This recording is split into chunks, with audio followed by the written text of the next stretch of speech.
어머님, 이제 그만 집 좀 놓으세요. 요양원 가시면 딱 좋겠네요. 귓가를 맴도는 다운의 싸늘한 목소리에 나는 그만 손에 들고 있던 낡은 행주를 떨어뜨렸다. 마루 끝에 부딪힌 행주는 맥없이 한옥마루에 닳고 다른 나무판 위에 나뒹굴었다. 내 삶의 전부나 다름없는 이곳을 제 자식들이 저더러 버리랍니다. 이 배신감, 이 서러움, 어디서부터 잘못된 걸까? 칠순을 넘긴 이 나이에도 가슴 한편이 서늘하게 저며오는 것을 막을 길이 없었다. 내 이름은 오영자. 28배 시집 와서 대구 봉덕동 이 한옥에서 반평생을 살았다. 남편과 함께 낡은 지붕을 고치고 마당에 꽃을 심고 자식들 웃음소리로 가득 채웠던 집. 남편이 일찍 세상을 떠난 후에도 나는 이 집을 떠날 수 없었다. 남편과의 추억이 고스란히 배어 있는 곳이자 내가 홀로 된 몸으로 두 자식을 키워낸 삶의 터전이었으니까. 서문시장에서 된장과 김치를 팔며 하루하루를 버텨온 지 30년이 넘었다. 새벽부터 일어나 콩을 삶고 배추를 절이던 고된 시간들. 손마디는 굵어지고 허리는 굽었지만 자식들 뒷바라지하는 보람으로 버텼다. 이 집이 바로 그 모든 고난과 사랑의 증거였다. 이 낡은 한옥은 단순히 벽돌과 나무로 지어진 공간이 아니었다. 내게는 살아있는 역사이자 영혼이 깃든 안식처였다. 삐걱이는 문소리, 대들보에 스며든 세월의 흔적, 처마 밑에 매달린 풍경이 바람에 흔들리는 소리, 이 모든 것이 내 삶의 한 조각이었다. 자식들이 초등학교에 입학하던 날, 남편이 처음으로 월급을 받아와 마당에 심어준 감나무, 콩나물국에 밥을 말아 먹던 소박한 저녁 식탁, 그리고 자식들이 아파 밤새 이마를 짚어주던 기억까지. 이 집의 모든 구석구석에 내 피와 땀, 그리고 사랑이 스며 있었다. 한옥은 내게 남편이었고 친구였으며 무엇보다 나 자신이었다. 그런데 이제 와서 그 모든 것을 포기하라고? 그것도 내 자식들이? 핏줄이 이어진 자식들에게서 이런 말을 듣다니 세상에 이런 배신감이 또 있을까 싶었다. 눈물이 왈칵 쏟아져 내렸지만 애써 참았다. 늙은 어미가 서러워하는 모습을 보이지 않으리라 다짐하며 나는 굳게 입술을 깨물었다. 이제 더는 물러설 곳이 없었다. 내게 남은 마지막 자존심을 지키기 위해서라도 나는 무엇인가를 해야만 했다. 망치로 가슴을 때려 박는 듯한 고통 속에서 나는 희미하게나마 새로운 결심을 굳혔다. 고통은 여전했지만 마음속 결심은 더욱 단단해져 갔다. 며칠 뒤 낡은 스마트폰에서 알림음이 울렸다. 가족단체 채팅방에 올라온 다운의 메시지였다. 어머님, 이번 추석 때는 집안 어른들 모여서 슬슬 재산 정리 이야기도 해야 하지 않을까요? 저희도 이제 계획을 세워야 해서요. 정성껏 골랐으나 온기라곤 전혀 없는 글자들. 재산 정리. 가족도 미래도 아닌 오직 재산. 내 마음은 또다시 한없이 가라앉았다. 명절이라는 가족의 의미가 퇴색되는 시점에 정확히 맞춰 계산된 듯한 움직임에 가슴이 아려왔다. 일주일이 차에 지나기도 전에 다운은 한옥으로 불쑥 찾아왔다. 추석 메시지 이후 머릿속을 맴도는 생각들을 떨쳐내려 마당을 쓸고 있던 참이었다. 평소보다 더 굳게 담은 입술, 어딘가 냉랭한 기운이 그녀를 감싸고 있었다. 어머님, 드릴 말씀이 있어요. 그녀의 목소리는 여전히 무미건조했다. 작은 안방으로 안내하려 했으나 다운은 내가 사는 공간에 앉기조차 싫은 듯 마루 복대선 채 말을 이었다. 솔직히 말씀드릴게요. 어머님, 혼자 이렇게 넓은 한옥에서 불편하게 지내시는 것보다 요양원에 들어가셔서 편안하게 생활하시는 게 저희도 마음 편하고 어머님 건강에도 좋지 않겠어요. 나도 모르게 손이 삐걱이는 나무 기둥을 움켜쥐었다. 그리고 이 집은 이제는 저희가 관리해야 할 때가 온 것 같아요. 대현 오빠도 그렇고 저희도 이제 애들 학자금도 모아야 하고 투자할 곳도 많고요. 어머님 명의로는 복잡하니까 빨리 저희 앞으로 해주시는 게 좋겠어요. 평소 단정하던 그녀의 눈빛에는 이제 강철 같은 차가운 빛이 서려 있었다. 묻는 것이 아니라 이미 결정된 사항을 통보하듯 자신의 계획을 일방적으로 펼쳐 보였다. 나는 그저 불편한 짐이자 청산해야 할 재산일 뿐이라는 무언의 메시지가 명확하게 전해졌다. 내 자식의 입에서 나오는 그 말들이 나를 갉아먹는 듯했다. 바로 그때였다. 옆집 점순이가 마당으로 널어놓은 곶감을 거들어 지나가던 참이었다. 점순이는 나훈의 말을 듣고 눈이 휘둥그레졌고 나는 얼굴이 화끈거렸다. 분노가 아니라 걷잡을 수 없는 치욕감 때문이었다. 다운은 아랑곳 않고 자신의 말을 이어갔고 그 목소리는 조용한 복도에 희미하게 울렸다. 점순이는 황급히 시선을 돌리고 총총 걸음으로 사라졌지만 이미 늦었다는 것을 나는 직감했다. 뒷마당에 심어진 소문이라는 씨앗은 그렇게 싹을 트이웠다.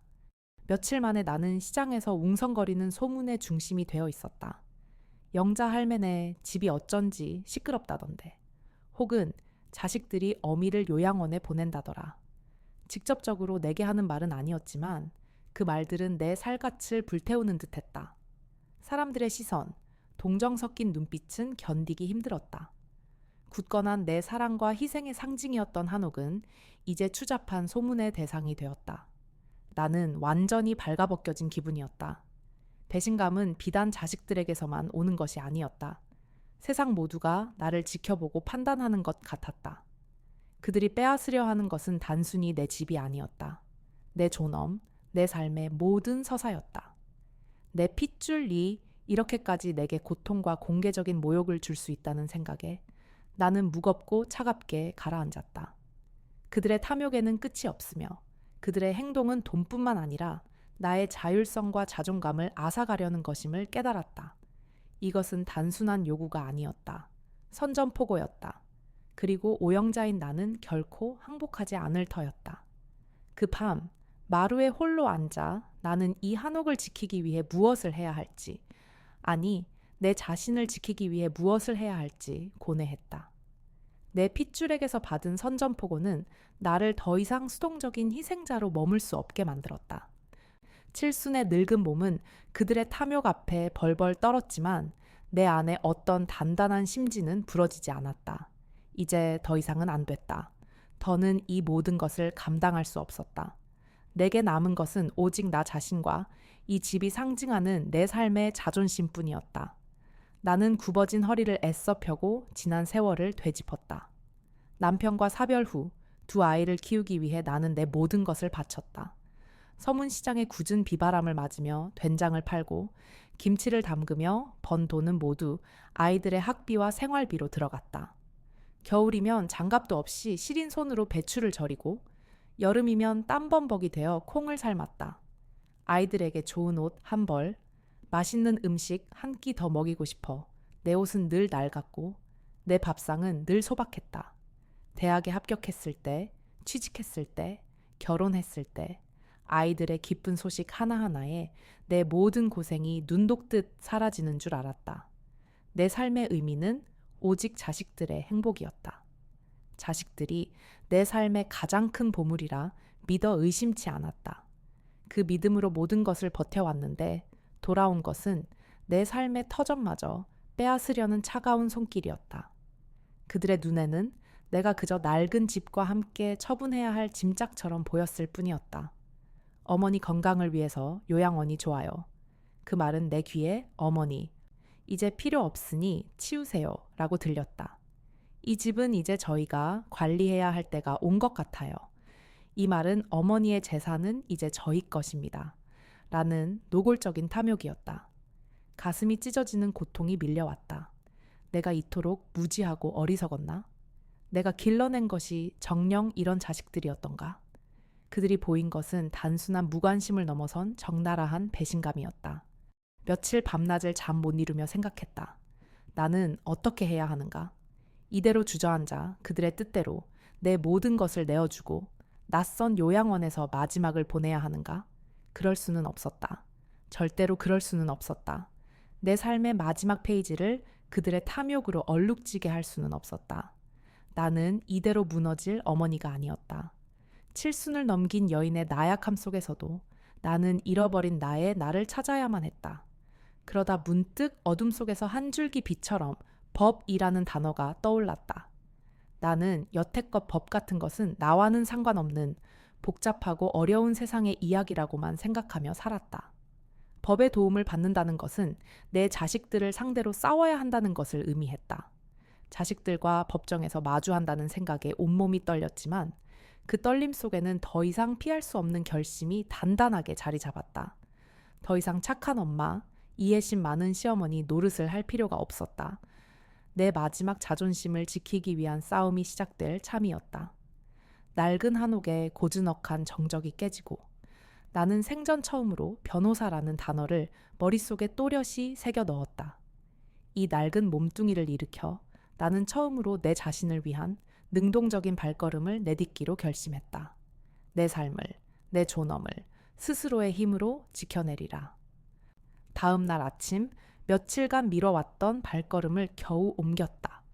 익숙지 않은 대구 시내의 법률 사무소 간판 앞에서 나는 한동안 망설였다. 낯선 사람에게 내 지난 세월의 치부를 드러내야 한다는 사실이 못내 두려웠고 과연 내가 이런 일을 감당할 수 있을까 하는 의구심이 발목을 잡았다. 하지만 내 삶을, 내 존엄을 스스로의 힘으로 지켜내리라. 다짐했던 전날 밤의 굳은 결심이 나를 이끌었다. 두근거리는 가슴을 안고 문을 열자 정장 차림의 젊은 변호사가 나를 맞았다. 내 이야기를 덤덤하게 털어놓는 동안 그는 말없이 고개를 끄덕이며 경청했다.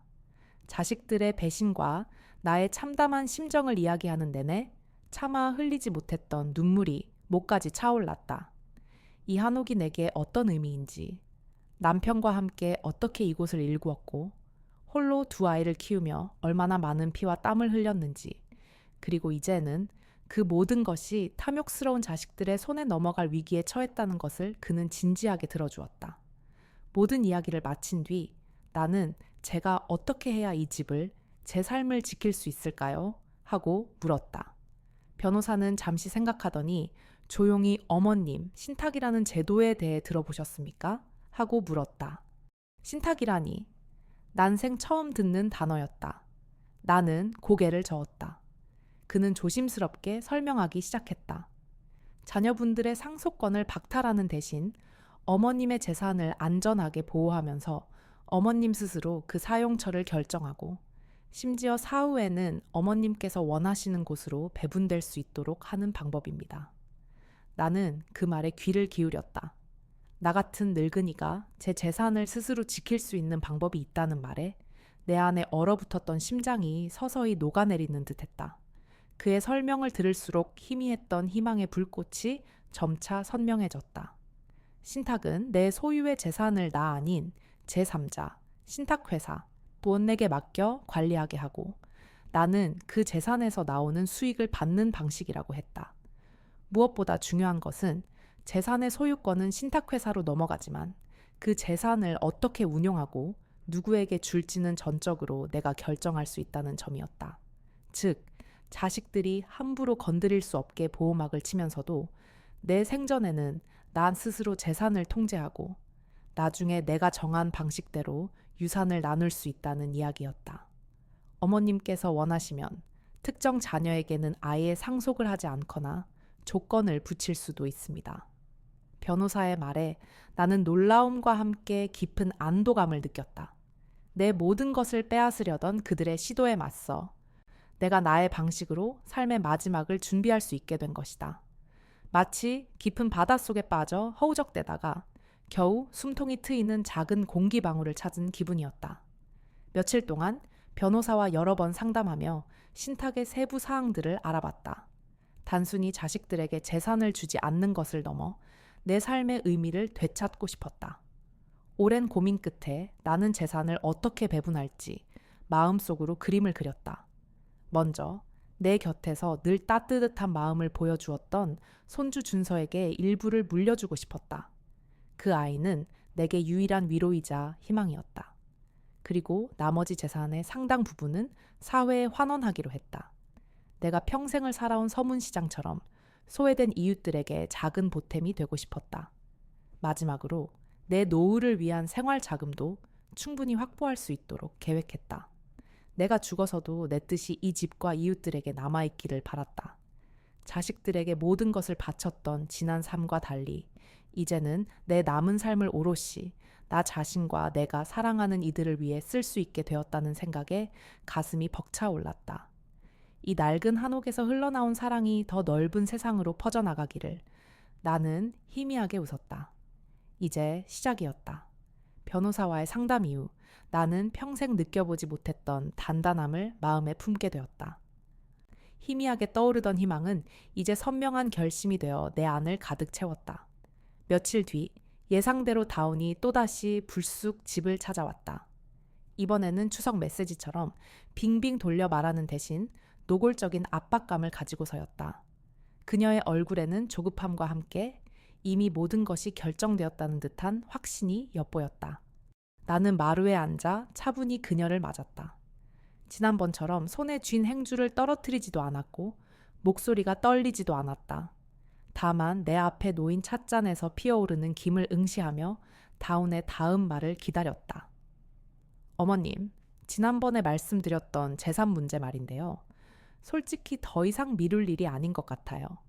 대현 오빠도 어머님 건강 걱정에 잠도 제대로 못 주무시고 저도 매일 마음이 편치 않아요. 다운의 목소리는 여전히 차가웠지만 이번에는 걱정이라는 포장지를 더 씌워 있었다.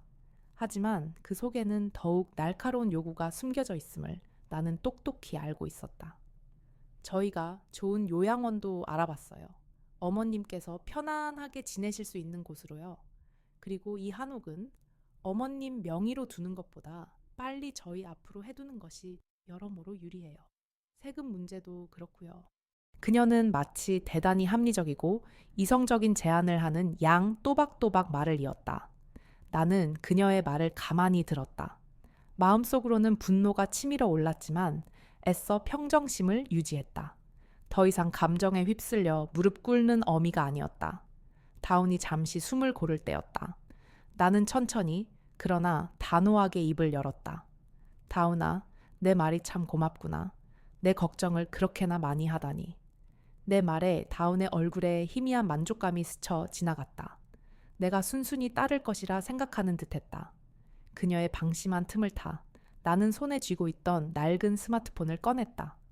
화면을 몇 번 터치한 후 그녀에게 스마트폰을 내밀었다. 그런데 내가 이런 말을 들을 줄이야. 네가 나를 진심으로 걱정하는 건지 아니면 이 집만 탐내는 건지 나도 헷갈리는구나. 다운은 의아한 표정으로 나를 바라보았다. 그녀의 눈빛에는 짜증 섞인 불만이 떠올랐다. 무슨 말씀이세요, 어머님? 제가 언제... 그녀의 말이 채 끝나기도 전에 낡은 스마트폰에서 희미한 소리가 흘러나왔다. 처음에는 잘 들리지 않았지만 이내 선명하고 차가운 목소리가 마루에 울려 퍼졌다. 그것은 몇 달 전 다운이 처음 이 집을 찾아와 매서운 말을 쏟아냈을 때 혹시 모를 상황에 대비해 몰래 녹음해 두었던 것이었다. 어머님, 이제 그만 집 좀 놓으세요.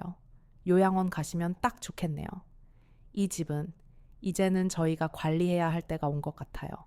어머님 명의로는 복잡하니까 빨리 저희 앞으로 해주시는 게 좋겠어요. 다운의 목소리였다. 경멸과 짜증이 뒤섞인 옹기라곤 찾아볼 수 없는 그녀의 목소리. 마루에 선명하게 울려 퍼지는 그 음성에 다운의 얼굴은 삽시간에 새파랗게 질렸다. 그녀의 눈동자가 흔들리고 입술이 파르르 떨렸다.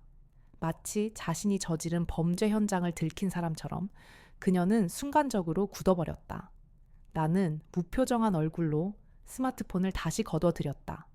찻잔을 들어 한 모금 마셨다. 차는 이미 식어 있었지만 내 마음은 오히려 뜨거웠다. 더 이상 그녀의 눈치를 보거나 그녀의 기분에 맞춰 나를 감출 필요가 없었다. 나는 이제 내가 지켜야 할 것을 분명히 알고 있었다. 어떠니, 다운아, 이 목소리가 내 목소리가 맞지? 네가 진심으로 나를 걱정하는 마음이었다면 어미의 귀에는 이렇게 들리지 않았을 것이다.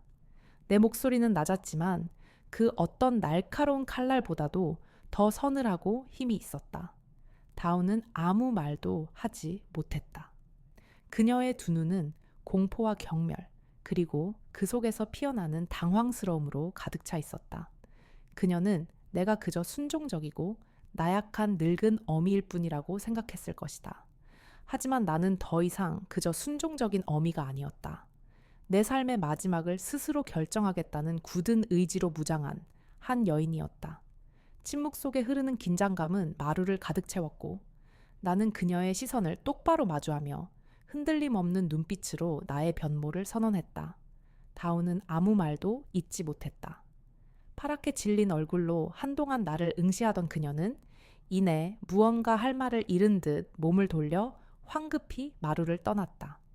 그 뒷모습을 보며 나는 잠시 희미한 승리감을 맛봤지만 이내 가슴 한편이 싸늘해졌다. 그들의 탐욕은 결코 쉽게 꺾이지 않을 것이라는 불길한 예감 때문이었다. 예감은 틀리지 않았다. 며칠 뒤 아들 대영과 다운이 함께 찾아왔다. 이번에는 손에 묵직한 서류철을 들고서였다. 그들의 얼굴에는 지난번과 달리 미안함이나 당황함보다는 단호하고 결연한 기색이 역력했다. 이번에는 대연이 먼저 입을 열었다. 그의 목소리는 억지로 침착함을 유지하려는 듯 미세하게 떨렸지만 그 속에 숨겨진 의도는 명확했다. 어머니, 저희가 밤낮으로 고민했습니다. 어머니께서 이 한옥에 혼자 계시는 것이 너무나 걱정됩니다. 이제는 정말 요양원에 가셔서 편히 지내셔야 합니다. 그리고 이 집은 저희가 팔아서 어머니 요양비로도 쓰고 남는 돈으로는 저희 아이들 학자금과 저희 노후도 대비해야 할 것 같습니다. 대연은 내 눈을 똑바로 보지 못하고 서류철만 만지작거렸다. 다운은 옆에서 고개를 끄덕이며 거들었다. 어머님, 저희도 다 어머님을 위해서예요. 괜히 복잡하게 생각하실 것 없어요. 저희가 다 알아서 잘 처리해 드릴 테니 이 서류에 사인만 해주시면 돼요. 그녀는 내 앞에 놓인 서류를 톡톡 두드렸다. 위임장이라고 적힌 제목 아래 내가 이 집의 모든 처분 권한을 대연에게 넘긴다는 내용이 빼곡하게 적혀 있었다. 나는 서류에 바로 손을 대지 않았다. 대신 천천히 서류를 살펴보았다. 글씨가 작아 눈이 침침했지만 변호사님이 어떤 서류든 꼼꼼히 읽어보셔야 합니다. 라고 했던 말이 머릿속을 맴돌았다. 특히 위임장이라는 단어가 낯설면서도 어딘가 위험하게 느껴졌다. 내가 아무것도 모르고 그저 사인했던 지난 세월이 주마등처럼 스쳐 지나갔다. 예전 같았으면 아이고 우리 자식들이 다 알아서 해주겠지 하며 묻지도 따지지도 않고 도장을 찍었을 터였다. 하지만 이제는 아니었다. 내 안에는 이미 신탁이라는 단단한 방패가 자리하고 있었고 내 자신을 지켜야 한다는 강한 의지가 불타고 있었다. 그들이 건넨 서류는 분명 내가 가진 모든 것을 그들의 손에 넘기라는 내용이었다. 어머님, 명의로는 복잡하니까 빨리 저희 앞으로 해주시는 게 좋겠어요. 지난번 다운의 말이 떠올랐다. 그들의 말은 늘 달콤한 포장지에 쌓여 있었지만 그 속에는 언제나 나를 향한 칼날이 숨겨져 있었다. 나는 그들의 눈을 바라보았다. 한때는 그 눈빛에서 순수한 사랑과 존경만을 보았었다. 남편이 죽고 홀로 된 나에게 어린 대연은 엄마, 제가 엄마 지켜드릴게요 라고 말하며 작은 어깨로 나를 안아주곤 했다. 다운이 처음 우리 집에 왔을 때도 그랬다. 어머님, 제가 대연 오빠랑 어머님께 잘할게요. 그들의 말 한마디, 행동 하나하나에 나는 무한한 신뢰를 보냈다.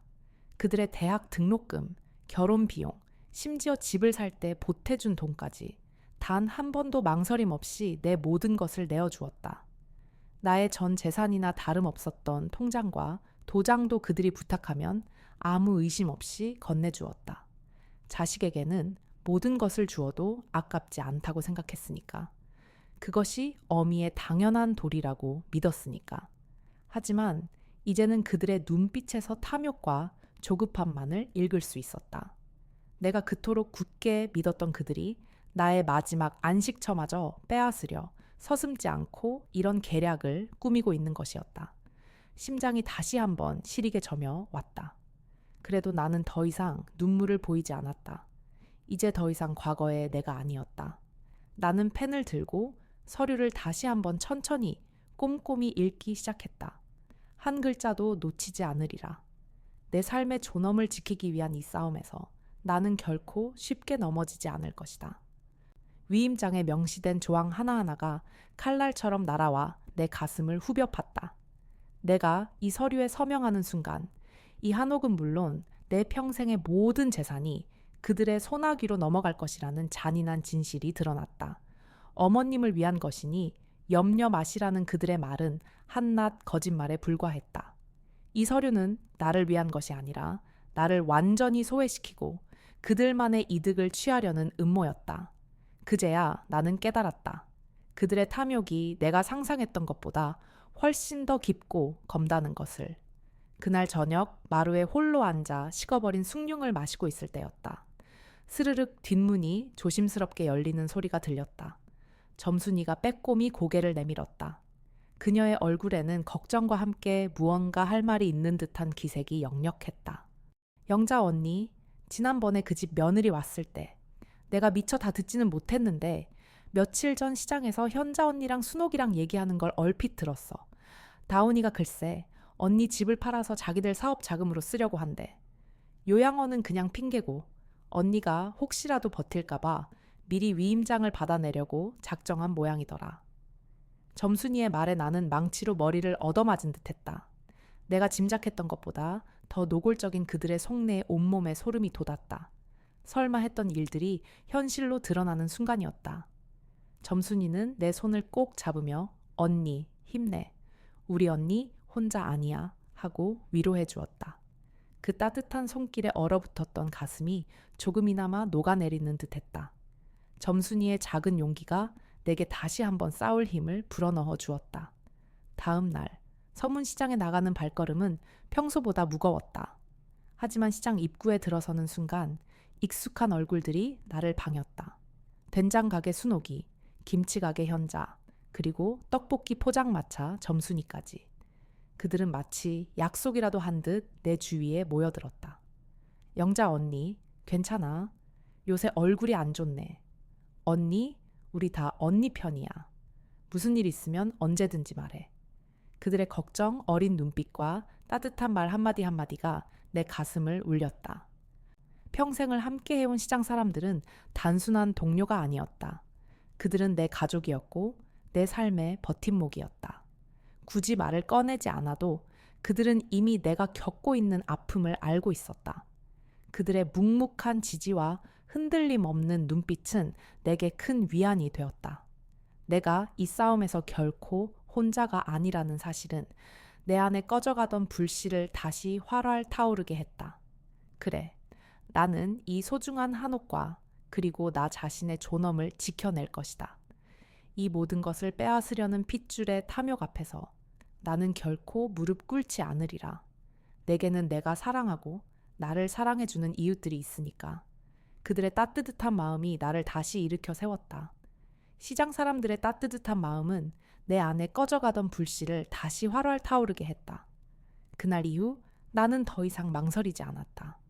소중한 한옥과 그리고 나 자신의 존엄을 지켜내기 위한 싸움에서 나는 결코 물러서지 않으리라. 핏줄의 탐욕 앞에서 무릎 꿇는 대신 나의 방식으로 삶의 마지막을 준비할 것이다.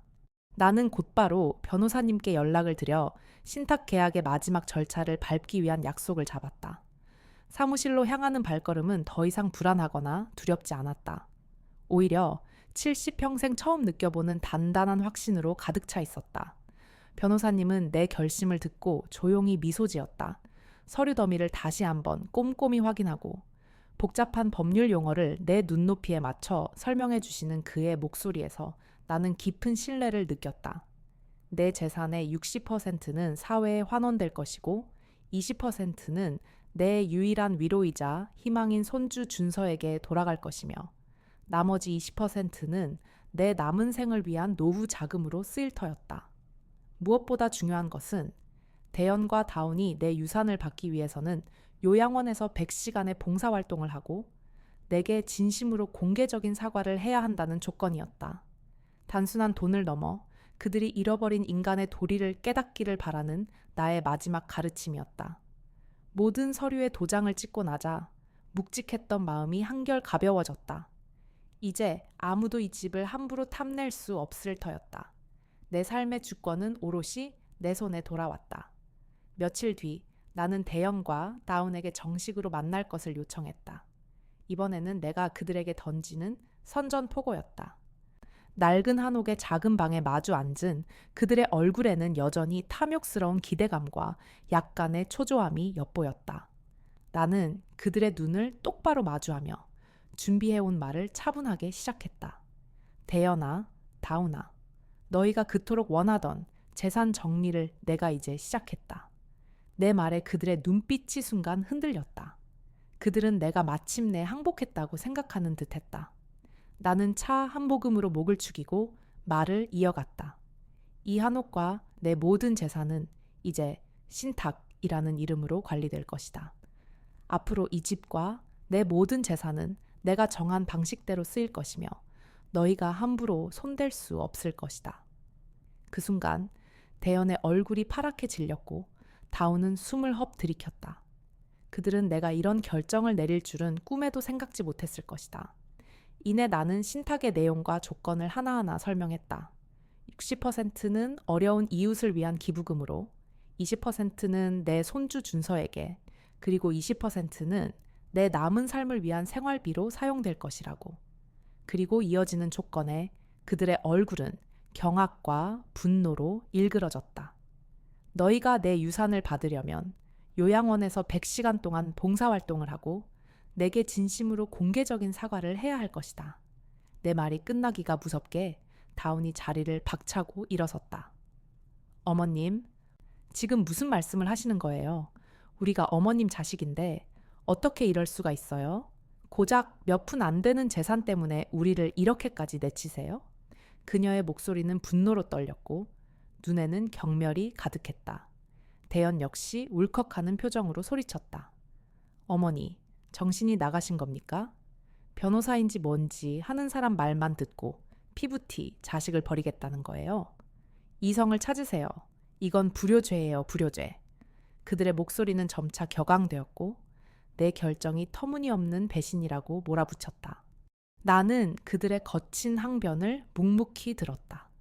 마음 한편이 아려왔지만 흔들리지 않았다. 내가 너희에게 바쳤던 지난 세월 동안 나는 너희가 나를 어떻게 보아왔는지 이제는 안다. 너희에게 나는 그저 낡은 집과 함께 처분해야 할 짐짝이었을 뿐이니 이제는 나 스스로 내 삶을 지킬 것이다. 내 단호한 말에 대연은 벌벌 떨리는 손으로 전화기를 들었다. 좋아요, 어머니. 이렇게 나오신다면 저희도 가만히 있지 않을 겁니다. 변호사고 뭐고 법정에서 진실을 가릴 겁니다. 우리가 이 신탁을 무효로 만들고 어머니의 온 재산을 찾아올 테니 그리하세요. 그의 목소리는 증오로 가득 차 있었고 다운 역시 고개를 끄덕이며 차가운 눈빛으로 나를 노려보았다. 그들은 이내 씩씩거리며 방을 나섰다. 텅 빈 방 안에는 그들의 분노와 나의 고통스러운 침묵만이 가득했다. 싸움은 이제 시작이었다. 내가 선택한 이 길은 결코 쉽지 않을 것이라는 것을 나는 알고 있었다. 하지만 더 이상 피할 수 없었다. 내 삶의 존엄을 지키기 위한 이 싸움에서 나는 결코 후회하지 않으리라. 창밖으로 저물어가는 노을을 바라보며 나는 주먹을 꽉 쥐었다. 이젠 정말 물러설 곳이 없었다. 그날 대연과 다운이 폭풍처럼 방을 나선 후 며칠이 지나지 않아 시장은 또다시 술렁이기 시작했다. 시장은 내가 평생을 바쳐 일군 삶의 터전이자 내 인생의 희로애락을 함께 나눈 이웃들이 사는 곳이었다. 내가 내린 신탁 결정 소식은 물결처럼 퍼져나갔고 그 속에는 점순이, 순옥이, 현자 언니 같은 이웃들의 걱정과 염려가 담겨 있었다. 그들은 내 자식들의 탐욕이 얼마나 무도한지 이미 눈치채고 있었던 터였다. 누군가는 된장을 사러 와서는 영자 할매, 기운내, 세상은 다 알아줄 거야 라며 내 손을 따뜻하게 잡아주었고 또 다른 누군가는 김치를 담아가며 자식들도 너무한다. 그래도 언니가 현명하게 잘하신 거야. 언니 편은 우리가 다 서줄게 라며 내 등을 다독여 주었다. 그들의 묵묵한 지지와 흔들림 없는 눈빛은 내게 큰 위안이 되었다. 마치 혼자가 아니라는 사실을 온몸으로 깨닫게 해주는 듯했다. 하지만 그런 훈훈한 응원 속에서도 나는 불안감을 떨칠 수 없었다. 내 자식들이 이대로 물러설 리 없었으니까. 그리고 내 불길한 예감은 정확하게 들어맞았다. 며칠 뒤부터 시장 골목과 단골 손님들 사이에서 묘한 소문이 돌기 시작했다. 영자 할매가 요즘 이상하대. 건망증도 심해지고 횡설수설할 때도 있다던데. 치매가 온 것 아니냐는 말도 있어. 멀쩡하던 사람이 갑자기 재산을 다 남에게 준다는 게 말이 돼? 정신이 오락가락하는 모양이야. 아무래도 누가 뒤에서 부추긴 것 아닐까? 이 소문의 근원지가 어디인지 굳이 찾아볼 필요도 없었다. 대연과 다운이 나를 정신적으로 불안정한 사람으로 몰아세워 내 신탁 결정을 무효화시키려는 얄팍하고 비열한 수작이라는 것을 나는 본능적으로 알 수 있었다. 그들은 내가 가진 재산을 탐하는 것을 넘어 내가 평생 지켜온 명예와 존엄마저 짓밟으려 들었다. 가슴이 찢어지는 듯 아팠지만 동시에 그들을 향한 깊은 실망과 분노가 치밀어 올랐다. 변호사님께 이 사실을 알리자 그는 예상했다는 듯 침착하게 말했다. 어머님, 이제 본격적인 법적 다툼이 시작될 겁니다. 자녀분들은 어머님의 정신 건강을 문제 삼아 신탁, 무효 소송을 제기하려 할 것입니다. 이미 그런 조짐을 보였던 터라 충분히 예상했던 일입니다. 그 말은 단순한 경고가 아니었다. 이미 그들은 극단적인 조치를 언급했었고 이제 그 위협이 현실이 되고 있는 것이었다. 며칠 밤낮으로 나는 잠 못 이루며 고민했다. 과연 7순이 넘은 내가 이 험난한 싸움을 감당할 수 있을까? 내 마음속 깊은 곳에서 두려움이 스멀스멀 피어올랐다. 하지만 이내 그 두려움은 더욱 단단한 결심으로 바뀌었다. 그래, 나는 피하지 않으리라. 내 삶의 마지막 싸움. 굽어진 허리는 펴고 떨리는 손은 굳게 잡았다. 내 자존심을 걸고 내 삶의 의미를 지키기 위해 나는 이 법정 싸움을 기꺼이 받아들일 것이다. 변호사님과 함께 내가 살아온 지난 세월의 증거들을 모으고 내 정신이 얼마나 또렷하고 이성적인지 세상에 드러낼 준비를 했다. 나의 한옥, 나의 시장, 나의 지난 모든 날들이 나의 증인이 될 터였다. 이젠 정말 물러설 곳이 없다. 오직 앞으로 나아갈 뿐이다. 변호사님과 함께 증거들을 모으고 내 정신의 또렷함을 증명할 준비를 하는 동안 며칠이 흘렀다. 어느 날 아침 낡은 우편함 속에서 낯선 봉투 하나를 발견했다. 법원 마크가 선명하게 찍힌 등기 우편이었다. 봉투를 뜯는 손이 미세하게 떨렸다.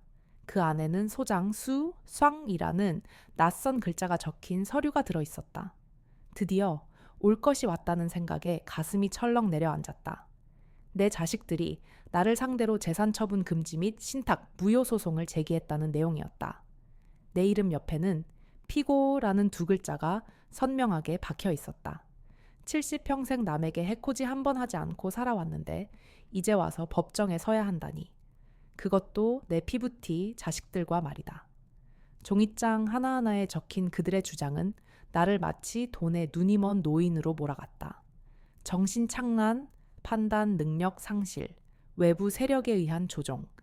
내 아들, 딸의 입에서 나온 말들이 활자화되어 내 눈앞에 펼쳐지자 온몸에 소름이 돋았다. 분노보다 더 큰 배신감과 서러움이 밀려왔다. 하지만 동시에 며칠 전 굳게 다짐했던 결심이 다시금 내 안에서 타올랐다. 그래, 이것이 시작이다. 물러서지 않으리라. 내 남은 삶의 마지막 존엄을 지키기 위한 싸움이 지금부터였다. 그날 저녁 마당에 불빛이 새어나오는 것을 보고 점순이가 조심스럽게 문을 열고 들어왔다. 그녀의 얼굴에는 걱정스러운 빛이 역력했다. 영자 언니, 괜찮아? 요새 언니 집으로 우체국 등기가 자주 온다기에 혹시나 해서 와봤어. 나는 말없이 소장을 그녀에게 내밀었다. 점순이는 서류를 읽어 내려가다 이내 인상을 찌푸렸다. 세상에 저런 못된 자식들이. 언니, 걱정 마. 우리 언니가 얼마나 똑똑하고 정신이 맑은데. 우리가 다 증인 서줄게. 그녀의 단호한 말에 메마른 내 마음에 따뜻한 온기가 스며드는 듯했다. 며칠 뒤 된장 가게 순옥이와 김치 가게 현자 언니도 나를 찾아왔다. 그들은 이미 소문으로 내 자식들이 소송을 걸었다는 이야기를 듣고 한 걸음에 달려온 것이었다. 영자 언니, 기운내. 우리가 언니 평생 살아온 걸 다 아는데 저런 말도 안 되는 소리를 누가 믿겠어. 순옥이가 내 손을 꼭 잡으며 말했다. 현자 언니도 고개를 끄덕였다. 맞아, 언니. 언니는 우리 시장의 기둥이야. 우리가 그냥 보고만 있지 않을 거야. 법정에 같이 가줄게. 언니가 얼마나 고생해서 자식들 키우고 이 집을 지켰는지 우리가 다 말해줄 거야. 그들의 말 한마디 한마디가 내게는 무엇과도 바꿀 수 없는 커다란 힘이 되었다. 오랜 세월을 함께 해온 시장 사람들은 단순한 이웃을 넘어선 존재였다. 그들은 내 삶의 모든 순간을 지켜봐 왔고 내 고통을 진심으로 함께 나누어 주었다. 그들의 굳건한 지지는 내가 이 험난한 싸움을 혼자 감당하는 것이 아님을 깨닫게 해주었다. 그들은 내 편이었고 내 용기였으며 내 희망이었다. 나는 그들의 따뜻한 눈빛을 마주하며 마음속 깊이 솟아나는 감동을 느꼈다. 그래, 이 싸움은 나 혼자만의 싸움이 아니었다. 이 한옥을 지키는 것은 바로 우리의 지난 세월과 공동체의 정신을 지키는 일이었다. 법정이라는 낯선 공간이 더 이상 두렵지만은 않았다. 내 뒤에는 나를 믿고 지지하는 든든한 공동체가 있었다. 그들의 응원 속에서 나는 비로소 결전의 날을 향해 담대하게 나아갈 준비가 되었다. 마침내 결전의 날이 밝았다. 생전 처음 밟아보는 법정의 공기는 차갑고 낯설었다. 무거운 침묵이 좌중을 짓눌렀고 나는 삐걱이는 무릎을 애써 부여잡았다. 앞자리에 앉은 대연과 다우는 굳은 얼굴로 나를 등진 채 앉아 있었다. 그들의 변호사가 날카로운 눈빛으로 나를 훑어보는 것이 느껴졌다. 심장이 두근거렸지만 곁에 앉은 변호사님을 보며 애써 마음을 다잡았다. 내 뒤에는 시장 사람들의 따뜻한 마음이 있다는 것을 되새기며 나는 정면을 응시했다. 재판이 시작되고 대연과 다운 측 변호사는 기다렸다는 듯 날선 공격을 퍼부었다. 피고 오영자는 고령으로 인해 판단 능력이 현저히 저하되었고 외부 세력의 부추김에 넘어가 비이성적인 결정을 내린 것에 불과합니다. 상식적으로 자식들을 배제하고 재산을 타인에게 넘기려는 행위는 정신적으로 불안정한 상태가 아니고서는 있을 수 없습니다. 그들의 주장은 내가 치매에 걸린 늙은이라는 비열한 모함이었다. 한 글자 한 글자가 비수처럼 박혀왔지만 나는 애써 침착함을 유지했다. 그들의 변호사는 준비해온 서류를 들이밀며 내가 재산을 관리할 능력이 없음을 수차례 강조했다. 한때 내가 전적으로 믿고 의지했던 그들이 이토록 추악한 방법으로 나를 깎아내릴 수 있다는 사실에 가슴 깊이 쓰라림이 밀려왔다. 내 차례가 되었다. 나는 떨리는 목소리를 가다듬고 증언대에 섰다. 판사님, 저는 오영자입니다. 70이 넘었지만 제 정신은 누구보다 또렷합니다. 나는 지난 세월, 이 한옥에서 남편과 함께 아이들을 키우며 겪었던 이야기들을 차분하게 풀어놓았다. 서문시장에서 된장과 김치를 팔아 자식들 뒷바라지를 했던 고된 나날들, 이 한옥이 내 삶의 전부이자 상징이라는 것을 호소했다. 삐걱이는 문소리, 대들보에 스며든 세월의 흔적, 마당의 감나무까지 이 집의 모든 구석구석에 내 피와 땀, 그리고 사랑이 스며 있었다는 것을, 그리고 이어 신탁을 결심하게 된 배경을 설명했다. 제 자식들은 이 집을 단순히 돈으로만 보았습니다. 제가 요양원에 가고 이 집을 팔아 자신들의 이익을 채우려 했습니다. 재산 정리라는 말 뒤에 숨겨진 그들의 탐욕은 어미인 저를 낡은 짐짝처럼 취급하는 것이었습니다. 나는 내 눈에 맺힌 눈물을 애써 참으며 단호하게 내 뜻을 밝혔다. 신탁은 저를 위한 마지막 방패이자 제가 제 삶의 존엄을 지키기 위한 유일한 방법이었습니다. 제 손주 준서에게, 그리고 제가 평생 정을 나누었던 이웃들에게 작은 도움이라도 되고 싶었던 것이 제 진심입니다. 저는 결코 돈에 눈이 멀어 자식들을 배제한 것이 아닙니다. 제가 진정으로 지키고 싶었던 것은 어미로서의 자존심과 제 삶의 의미였습니다. 그들의 탐욕이 얼마나 나를 고통스럽게 했는지, 하지만 그 고통 속에서 내가 얼마나 단단해졌는지를, 내 증언이 끝나자 방청석에 앉아있던 시장 사람들이 웅성거렸다. 그리고 이어진 증인 신문. 점순이, 순옥이 언니, 현자 언니가 차례로 증언대에 섰다. 점순이는 떨리는 목소리였지만 힘주어 말했다.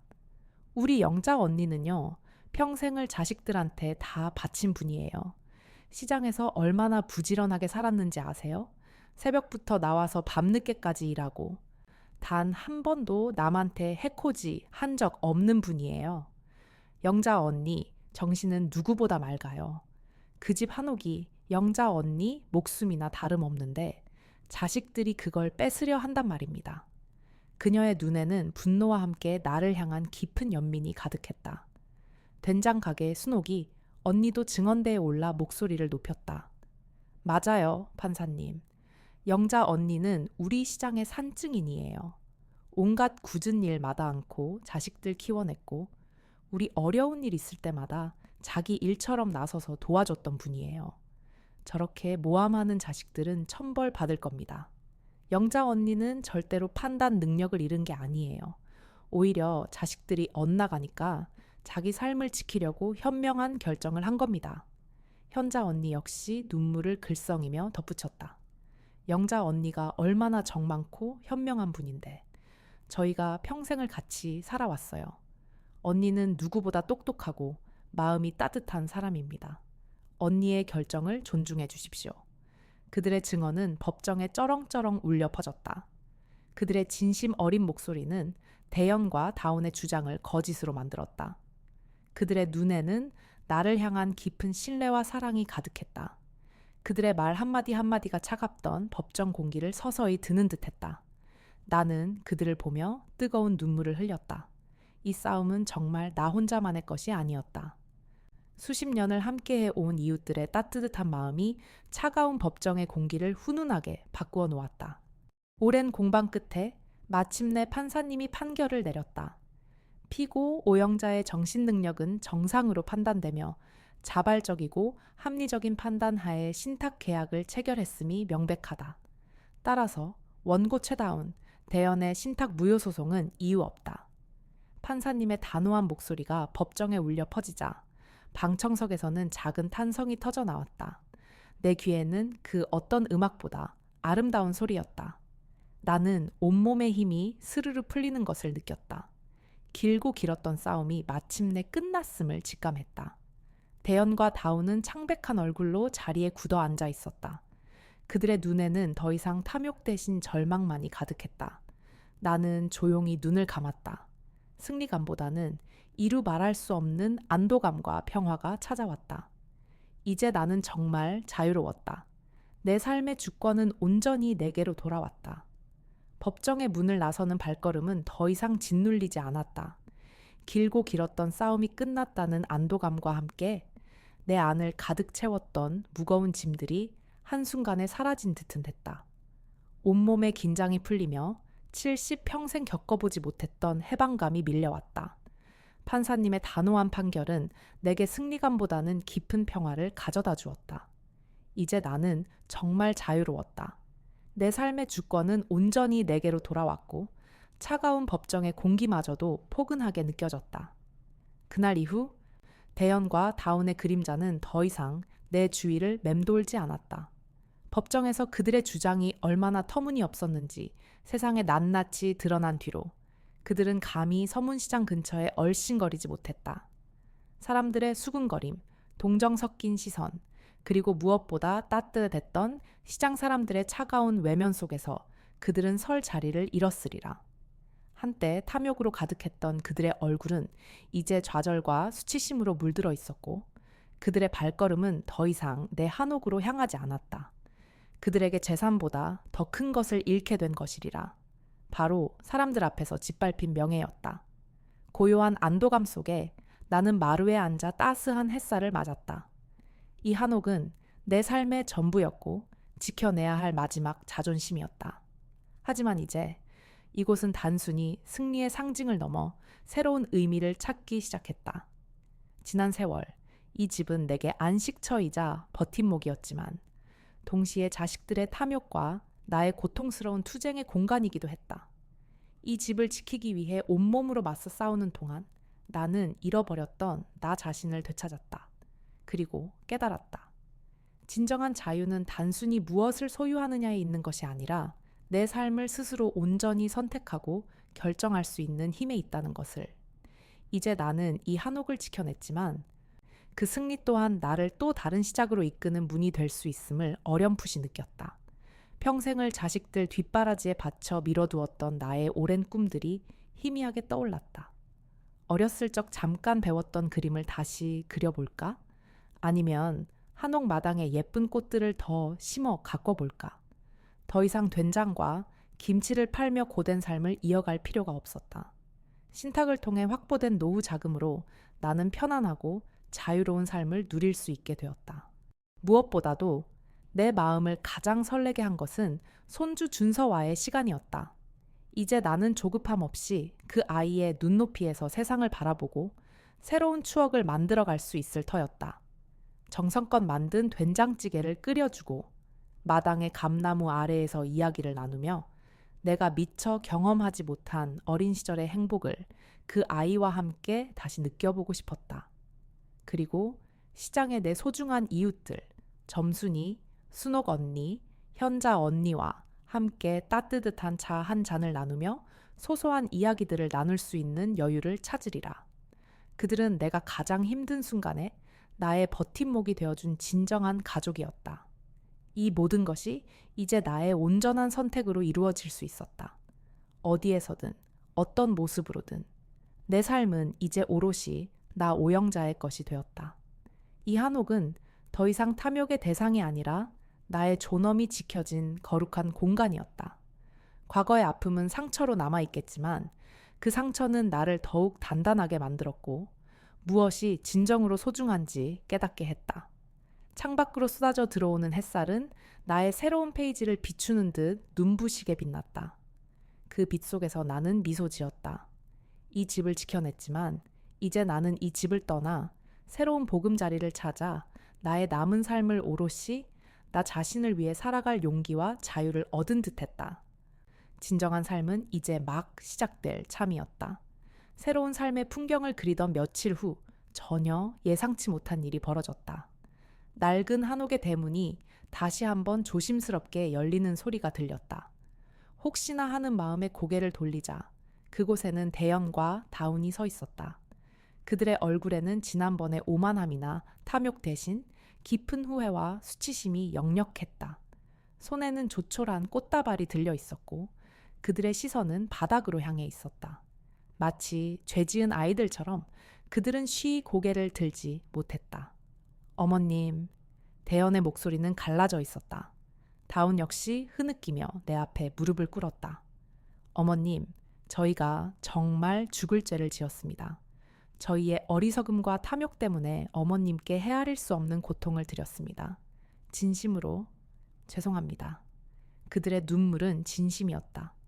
비록 재판에서 패소하고 세상의 비난을 감당한 후에 찾아온 사과였지만 나는 그 속에 담긴 진정한 후회를 느낄 수 있었다. 내 가슴 한편이 시큰거렸다. 지난 세월의 아픔과 상처들이 주마등처럼 스쳐 지나갔다. 나는 그들의 머리를 한참 동안 말없이 내려다보았다. 이 순간을 얼마나 기다렸던가. 그러나 막상 그들의 사과를 들으니 복잡 미묘한 감정이 밀려왔다. 분노보다는 연민이, 미움보다는 안쓰러움이 더 컸다. 나는 조용히 입을 열었다. 일어나거라. 너희의 사과는 들었다. 내 모든 것은 다 용서할 것이다. 그들은 눈물을 닦으며 조심스럽게 일어섰다. 나는 그들의 눈을 똑바로 마주하며 다시 한번 말했다. 하지만 내 결정은 변치 않을 것이다. 신탁은 내 삶의 존엄을 지키기 위한 나의 선택이었고 그 조건들 또한 너희가 잃어버린 도리를 되찾기 위한 마지막 가르침이다. 그 길을 걷겠다면 그때 비로소 진정한 어미 자식의 정을 다시 쌓을 수 있을 것이다. 나의 목소리는 단호했지만 그 속에는 여전히 자식들을 향한 희미한 애정이 담겨 있었다. 그들은 고개를 끄덕이며 침묵으로 나의 뜻을 받아들였다.